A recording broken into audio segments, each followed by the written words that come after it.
Hi, my name is Rachel McLeod. I am a licensed clinical social worker and emotional wellness coach and an alignment coach and success coach. I'm building these.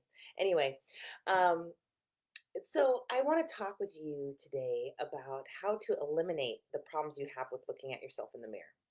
And this is a really common problem, and it's one that can really go under your radar. Sometimes it can be happening so smoothly, you don't even know that you've covered all your mirrors, you've gotten rid of all your mirrors, or that your mirrors are part of why you're having a meltdown, or what can actually start some of your downward spirals, can lead to all kinds of triggers, all kinds of distress.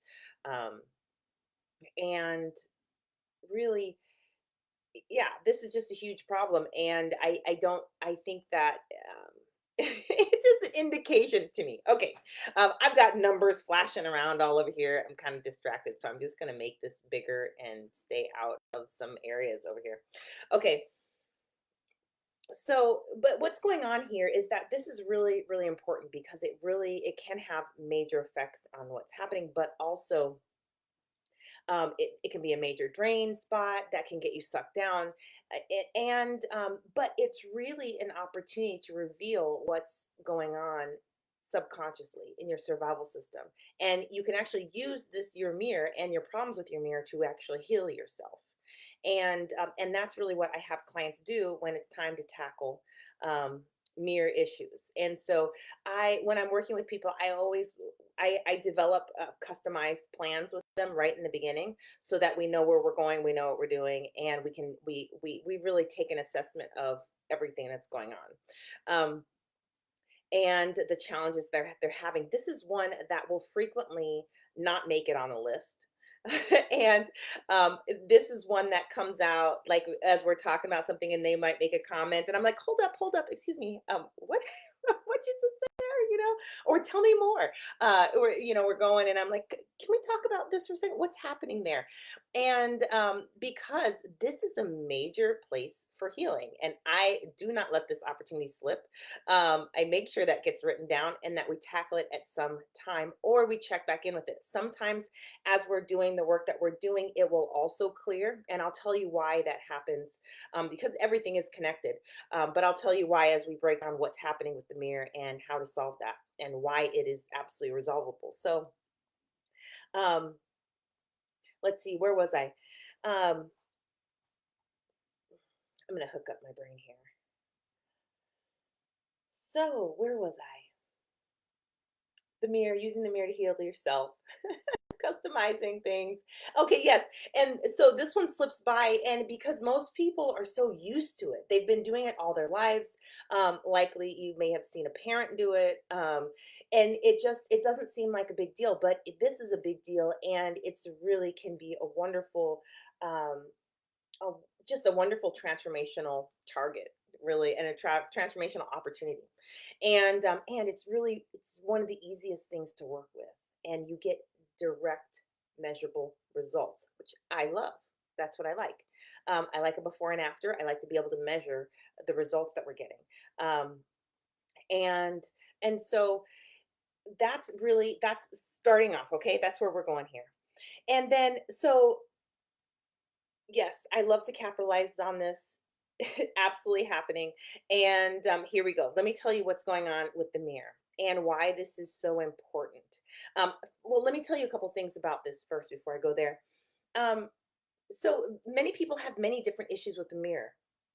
um there are no shortage of mirror issues. It's not like if you have problems with mirror you think that's the problem everybody else has, but no, let me tell you, there are as many problems with mirror as there are humans. And so it can be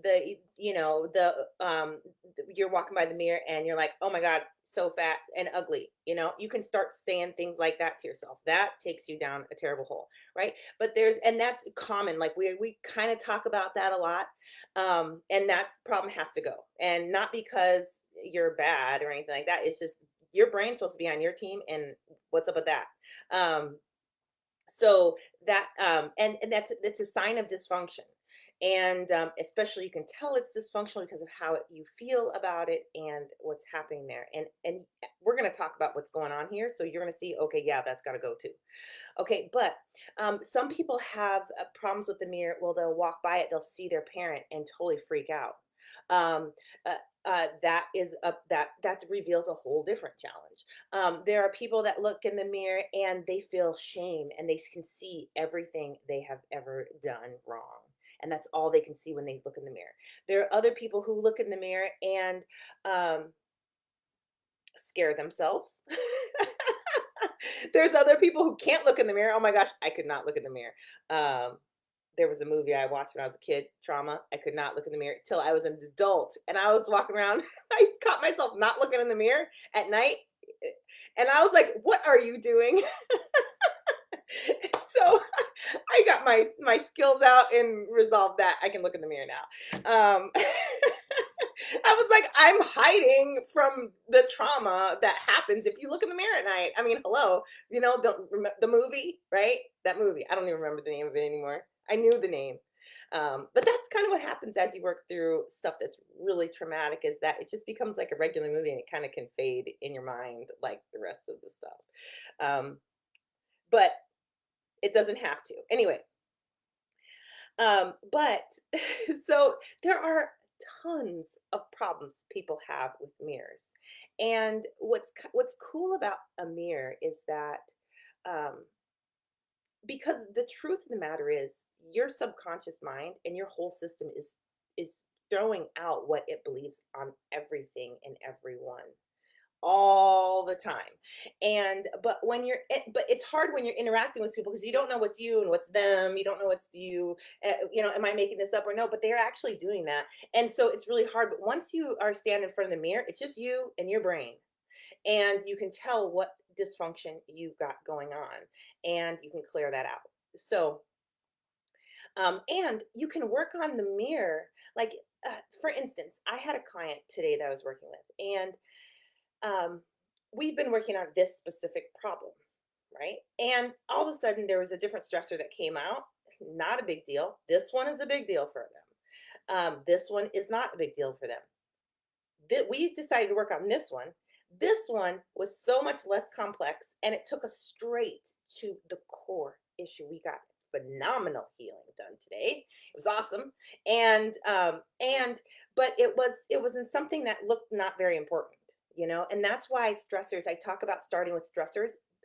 Those are really powerful because they can accidentally land you in the core issue, and in an easier way than some of these ones that are more complex and so important to you can. And so it's a really great opportunity to do that. So, but the mirror is like that. And there's a lot of powerful wins you can get with that. So let me tell you what's going on. So typically, um, gosh, so many thoughts. I love this, and I want to be clear, but I totally want to nerd out here. So let's be organized. Okay, I'm gonna try to follow my list. Um, the first thing is that when you look in the mirror and you've got a bunch of negative stuff going on, what I will tell you is you are not responding to actually yourself. What's going on with the mirror is that you are responding to the stuff that's going on in your mind, in your brain, in your body. And what you'll notice this if you can. Some of you cannot bring yourself to look in the mirror, and I get that.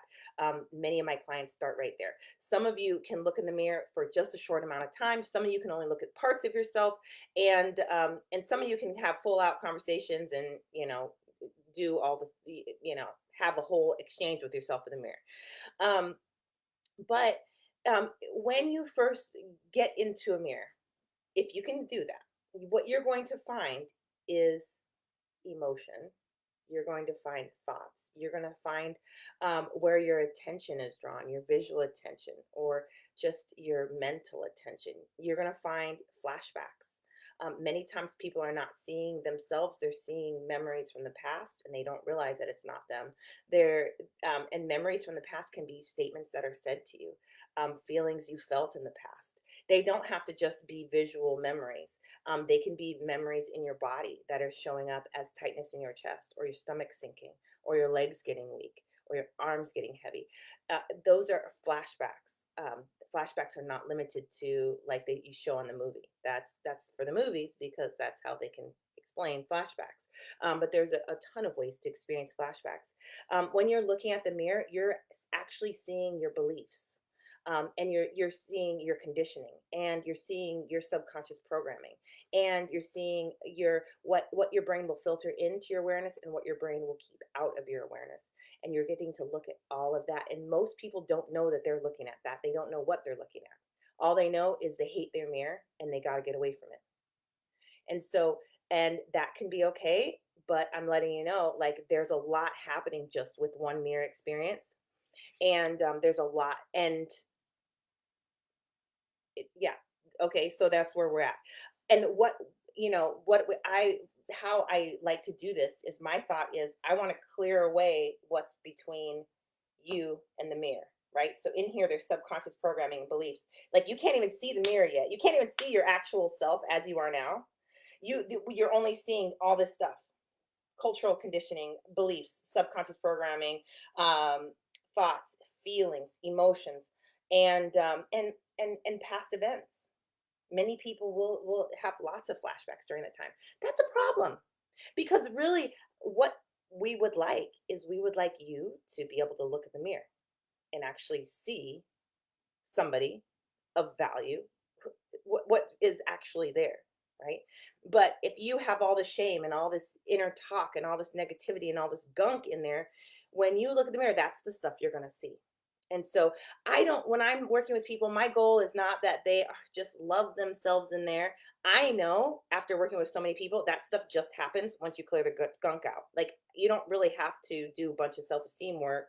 You don't have to do a bunch of any of that stuff. You have to clear out the gunk. That's what you have to do. And so that's what we do.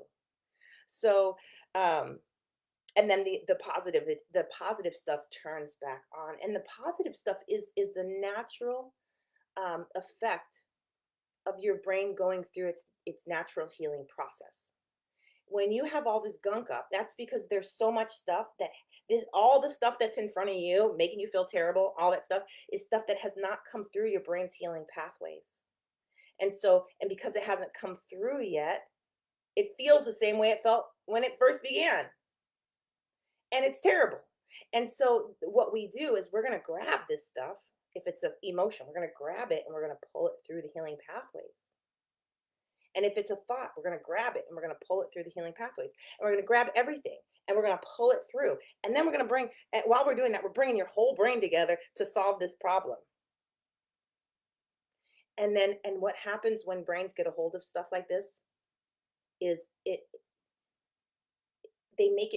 makes it feel good. It makes it understandable. It makes it match your beliefs and your authentic self, your authentic beliefs, your authentic ideas, your authentic goals and dreams and aspirations. That's what your brain's supposed to be doing. It's your teammate, and it wants your goals the same as you do, because you're a whole thing. It's not like, a lot of times when people see this stuff, they think their brain is attacking them and is on a different team. But the truth of the matter is that I had a great thought there. Let's see if it picks back up. It doesn't like this stuff as much as you don't like it. Its job, you guys are the same. It's your thinking center. It wants you. It wants your healthy relationships. Your survival center wants your healthy relationships. So it really wants you to stay alive. Your survival system, this one has its own agenda. It does want it. I don't know if it wants your highest good. It wants you to stay alive, and it's really focused on that. I don't know if it really has the whole agenda. It's kind of sitting there, the one in the back that's like, will we live? Will we not? Will we live? Okay, yeah, we can do that. Yeah, will we not live? No, we're not doing that. Go ahead, try to do that. See what happens. And so this one is just one or the other, one or the other, one or the other. But the rest of your brain wants you to really have what you want. And it's working very hard to get you what you want. And so when you bring these guys on board, they really will do some amazing things for you. So let me show you how I like to do this. Okay, the first thing that I like to do to solve this problem is one, make sure that whoever I'm working with has is ready to rock, and so I make sure they're equipped with tools, powerful interventions that work mostly with the survival system. That's the most one that we're really concerned about. Um, so, but that also works with the whole brain. And so the ones I like to teach clients are emotional freedom techniques, thought field therapy, EMDR, eye movement desensitization and reprocessing, and energy medicine.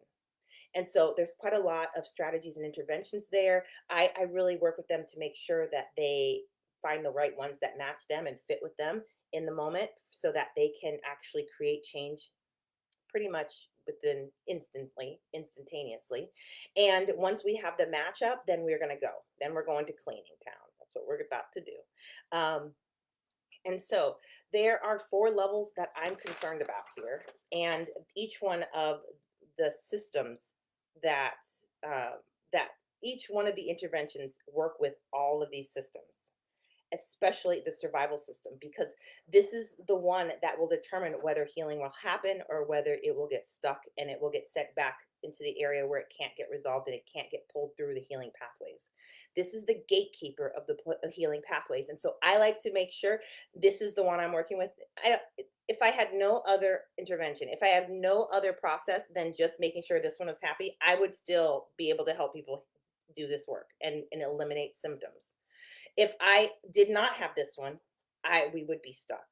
And I don't like that. And actually that's why I quit therapy the first time because I was not getting symptom elimination. I didn't have the words for that. All I thought was therapy sucks, man. But that's not true. What I was doing sucked for me and my clients. So now that I've been practicing like this for a decade, I have come to a different opinion. But what happens here is that why change doesn't happen a lot of times is because most therapy sessions are about this and the conscious level. And this is great if you need new information.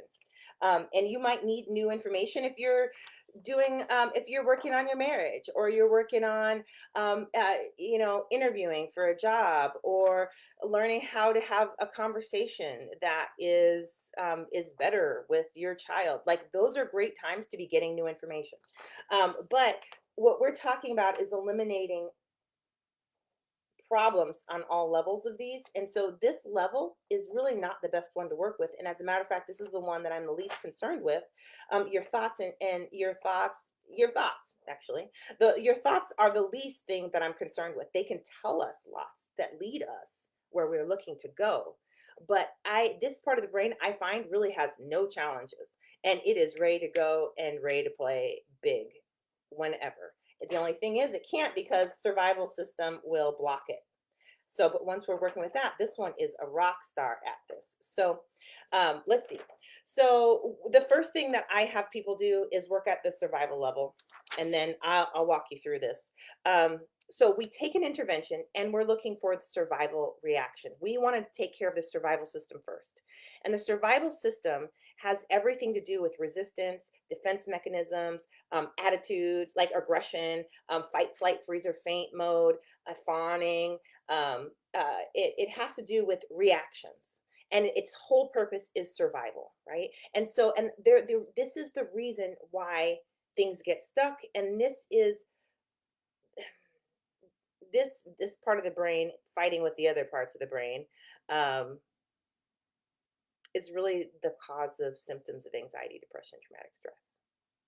And so I'm not trying to villainize this part because I love it and I think it's phenomenal. And if it wasn't for this part of the brain, the human race would not even like be alive, right? We would have said, "Oh, look at that tiger and here, kitty, kitty," and been eaten, done, end of story.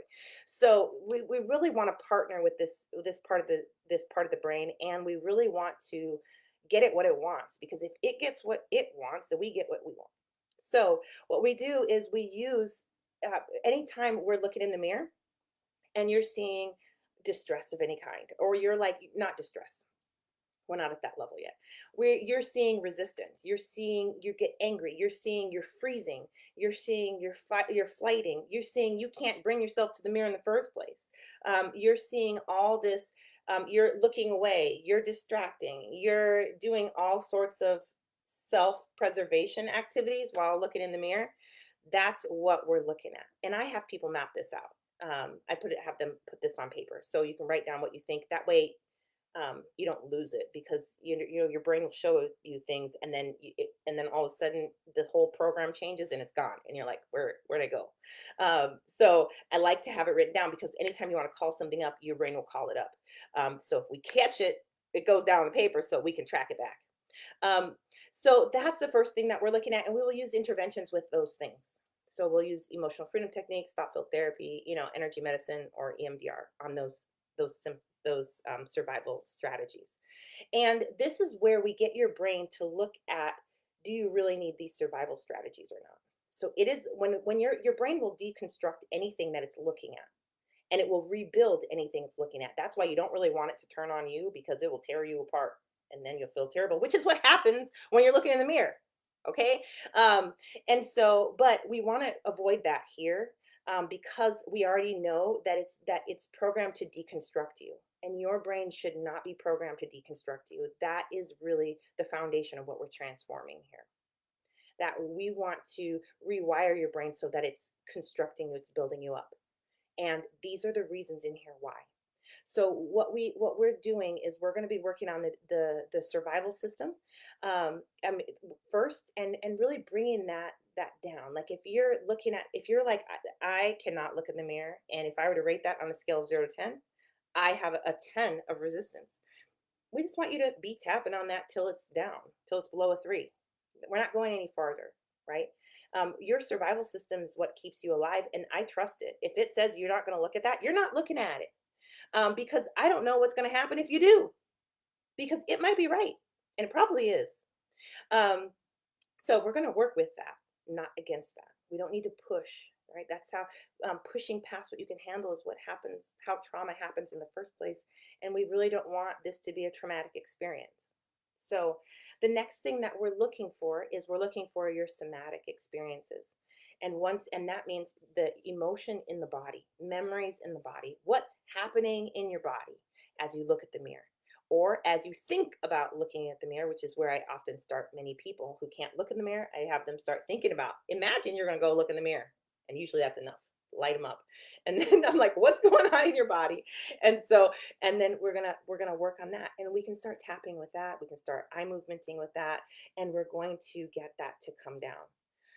If it resolves like that pretty easily, then we move on to the next one. But sometimes, and many times, the survival level or the somatic challenges don't move. They just will come down a little bit, and they're like, mm. So that means that there's more to them than just a little bit of using some interventions.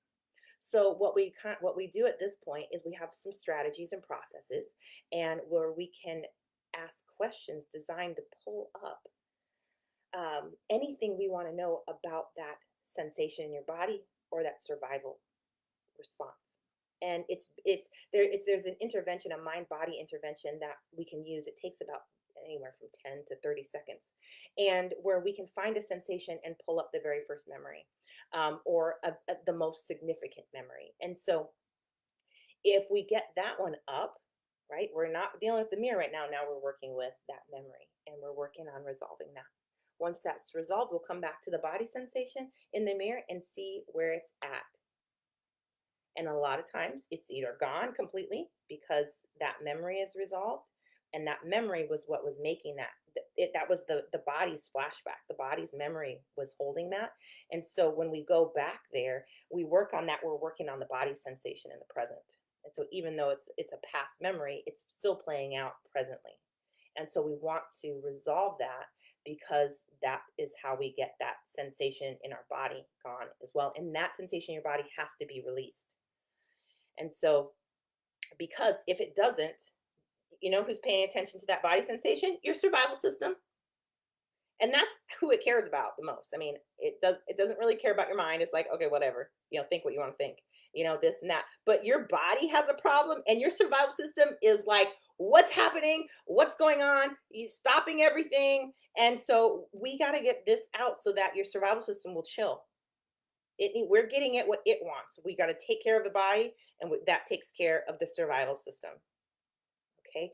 So so then when you can stand in the mirror and you're not in like physical agony, we're looking for the next one. And whatever, when you're looking in the mirror now, we're paying attention to where your attention is going, what your thoughts are.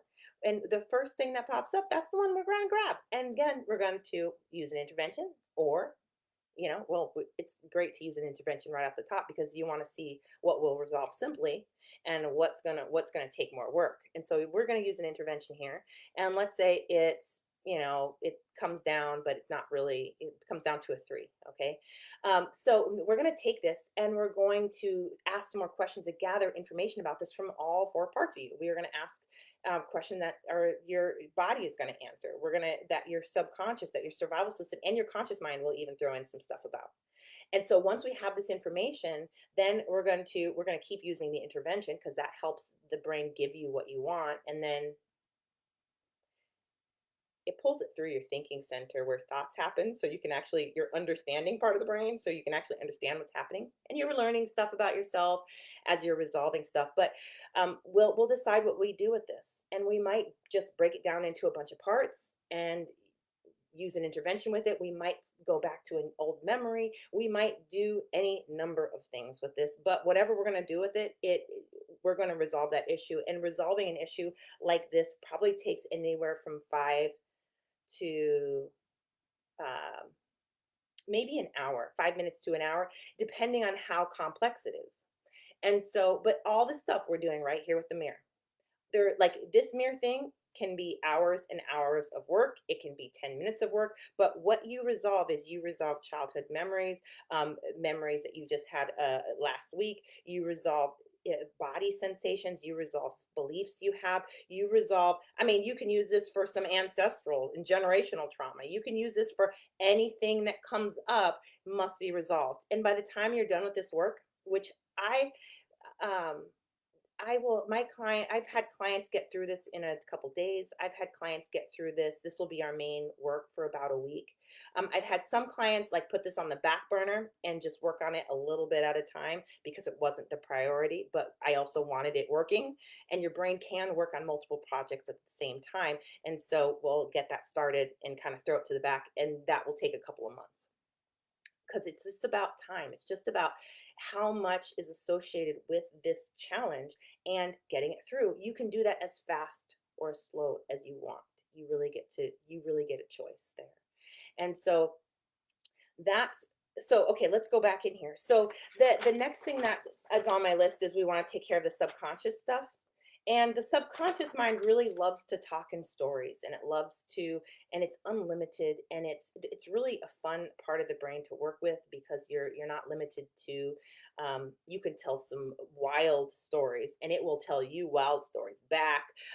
This is you're working with subconscious material when you are sleeping, and it's just this so you can really play with this in stories.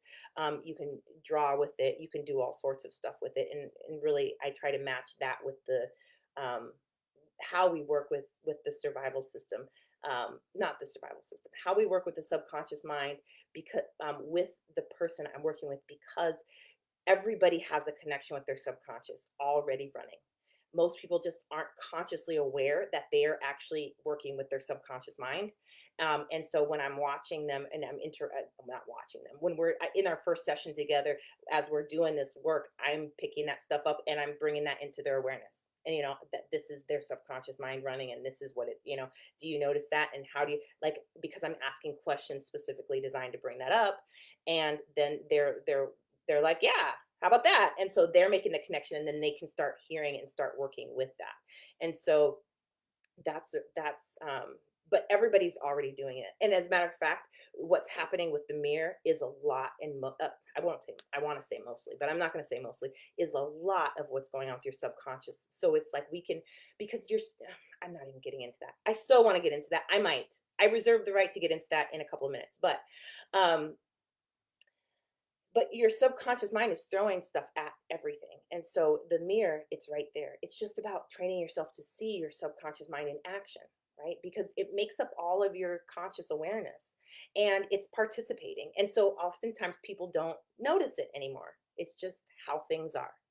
So because they don't notice it, they can't really work with it intentionally. But once you do notice it, once you can intentionally work with it, you can do a ton with that part of the brain, and you can get a lot done.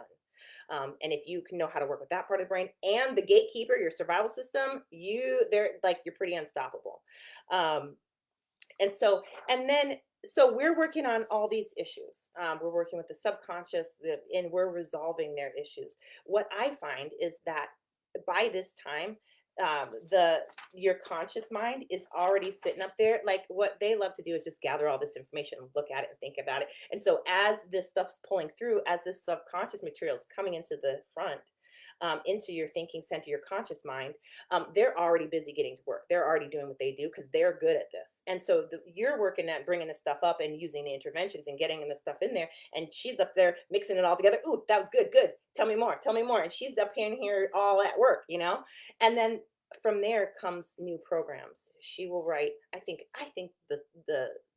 your inner. I think this part's a woman. It just feels very, maybe because I'm totally projecting. My subconscious is projecting onto the prefrontal cortex. So you can do that too. So you can call yours a guy or it, whatever you want, or they, them. We're good with that. All of that. So, um, so your thinking center is very much involved, and by this time, the only thing your survival system, your conscious mind, really that I find it needs is whenever there's a gap in its understanding. When you have a gap in your understanding of things, or you don't understand how something works, or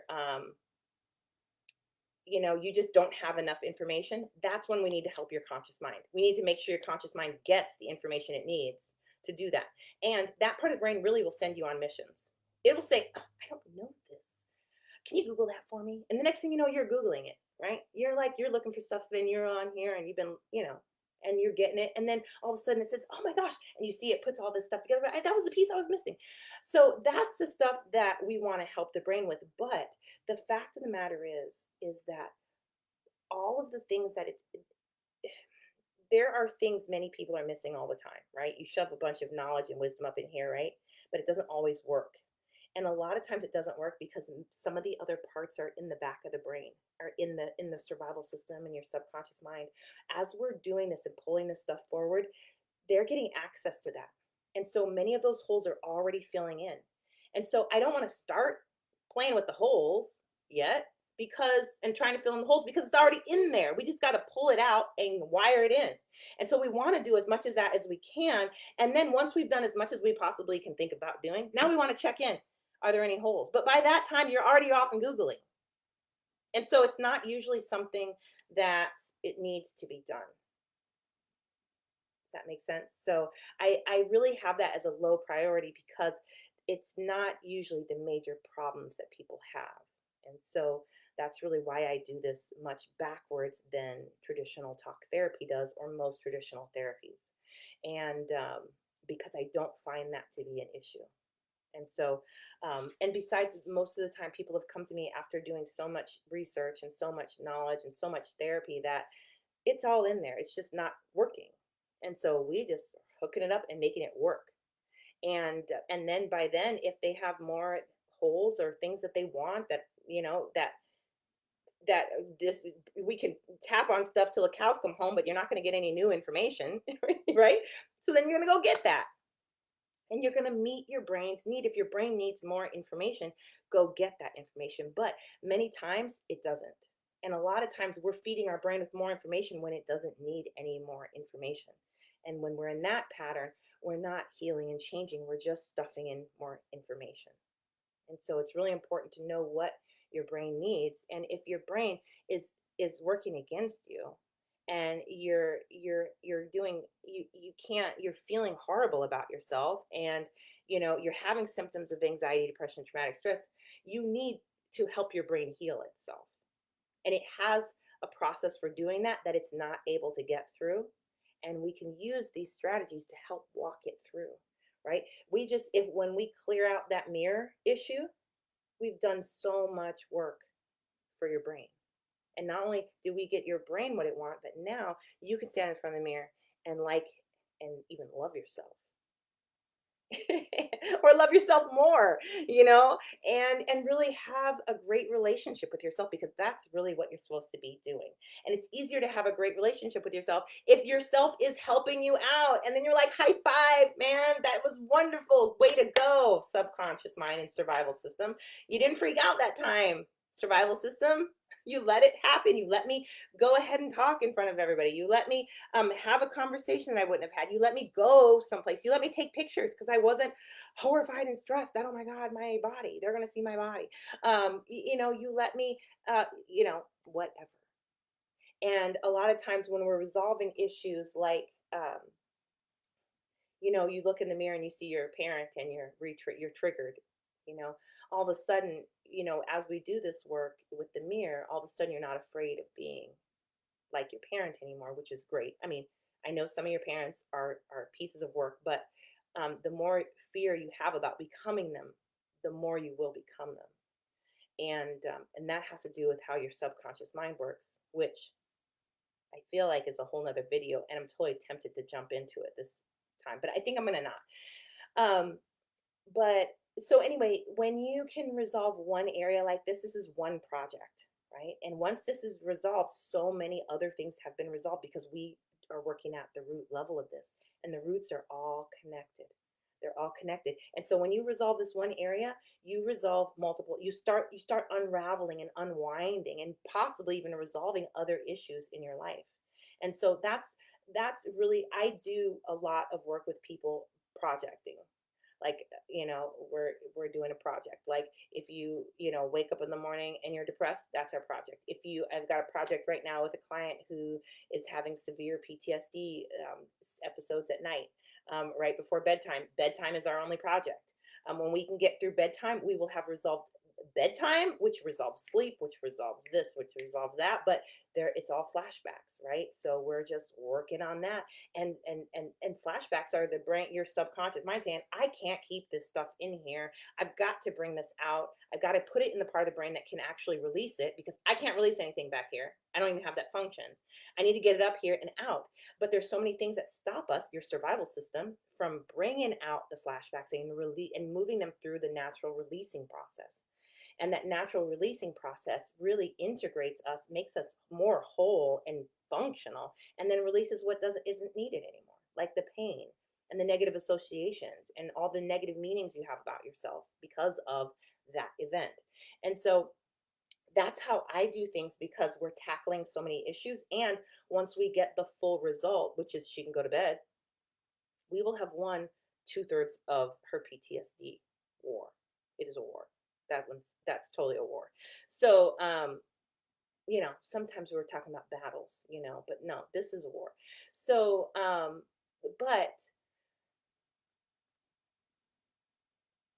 yes, so and some people are like, I have bigger fish to fry than my this problem in the mirror. And I totally believe you. And I will tell you that sometimes these, don't overlook the simple, because sometimes the simple can really get you into places that the complex cannot, that the more important ones can't. And so it's a really great play, and they can start untangling some of the more complex things for you. And by the time you check back in with the complex things, it's easy to resolve. That's nice. Because then your whole life gets cleared up. So that's what I was saying. So with one of these projects resolved, you are on your way to eliminating your symptoms of anxiety, depression, and traumatic stress. Now, what you would need to do is you would need to reassess what's going on in your life, what's going on with your stressors, and pick a new starting point, and continue to work through each project, each stressor, each issue until it's gone. right? And bring each part of your life into alignment with who you are now, the highest version of yourself, and your goals, your dreams, your aspirations.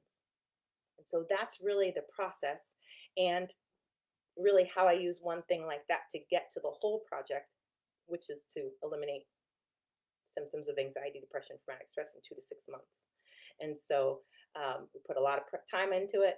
We put a lot of skill into it, and we just stay on it until we get those results. So that's how that works. And if you have any questions about that, let me, I want to tell you a couple of stories because I told you process, but I want to tell you a couple of examples of this. Um, I had this one client who, beautiful woman, she had gained about 100 pounds and still beautiful and amazing.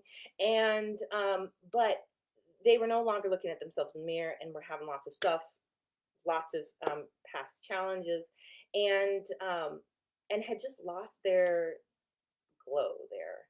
And we had other traumas to work on.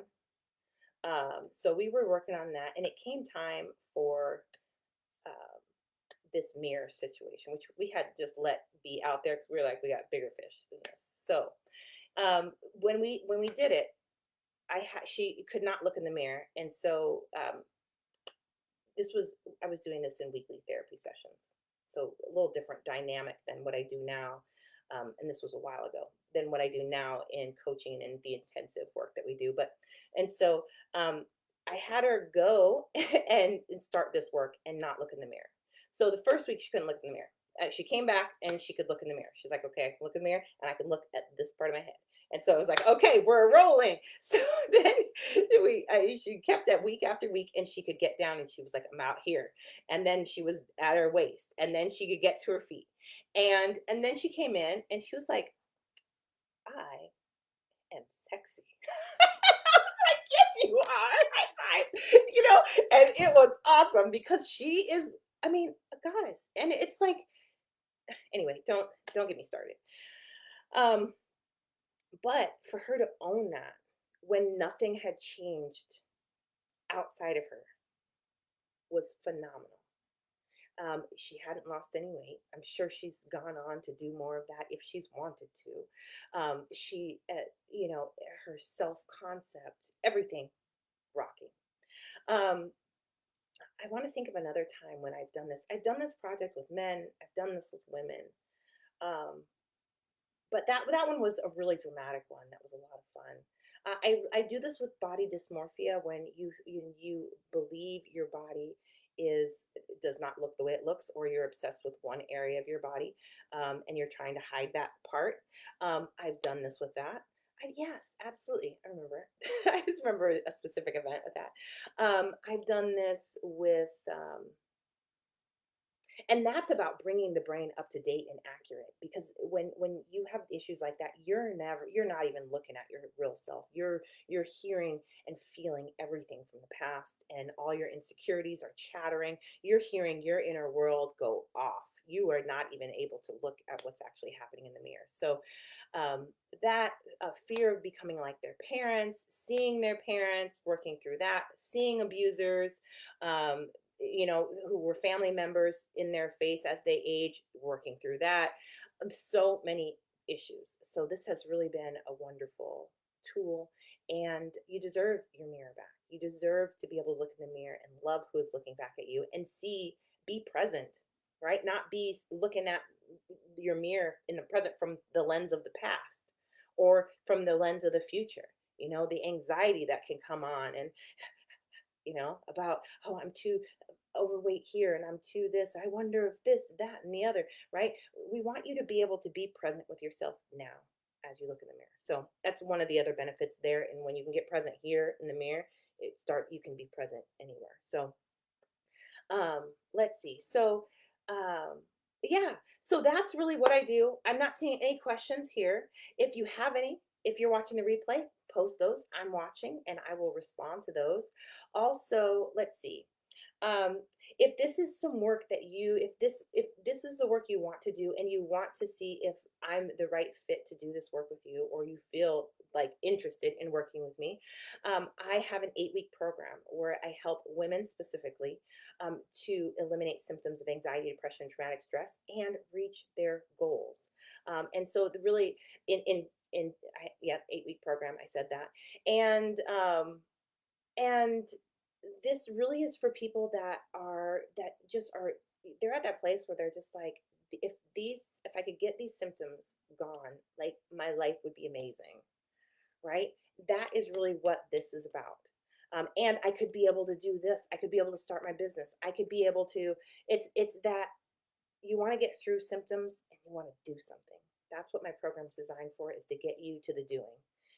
And we'll use all of that to get you to the doing, because it's a project. The doing it is a project and it's measurable, and we know that we got there because you're doing it.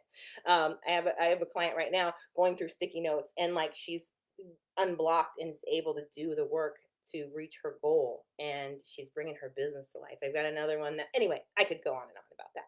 I have another program that is a 30-day less intensive one, and this is really for people who are needing to start the work, but they need more stability. They need to build in more stability, more. They need to spend more time on the basics, and maybe are kind of so burdened by the stuff they're not ready to go after their dream yet. And so when that is the case, I have a 30-day program that really is foundational to this. And by the time you're finished, you have as much training as I had coming out of my EMDR training. So it's pretty awesome. Which kind of says, you're really, it's worth it anyway. But I also walk you through the exercises, and I put you to work on healing your yourself, and to start eliminating symptoms. This All of my programs are work programs. These are not learning. These are not educational. If you want more information, please do not come to me. I am not an informational. I am a wire it and resolve it and eliminate symptomists. That's who I am. So I am not theorizing, and I do not want to theorize with anybody until after their symptoms are gone. Then we will theorize, which, yeah, I spend quite a bit of time with my graduates doing that, which is fun. But on the front end, this is work. This is work. So this is to get you the accountability you need to get it done, and to get it done quickly, to do it well. And so I have those two programs for that. So if you're interested in that, I have a link in there in the about this video section that you can look at, and there's some testimonials and learning more about working with me. You can go there, and that's it from me. I hope this inspires you to reclaim your mirror, and also just to open you to the possibilities of what could be. Like, if you could eliminate the symptoms that are standing in front of you, being able to enjoy yourself in the mirror, what else can't you eliminate? Nothing. You can eliminate anything. So, and really take that back. So, but you will need to do the work, and you will need to help your brain. And so, I invite you to figure that path out and get going. The sooner the better. So, I will talk to you another time. Take care. Bye.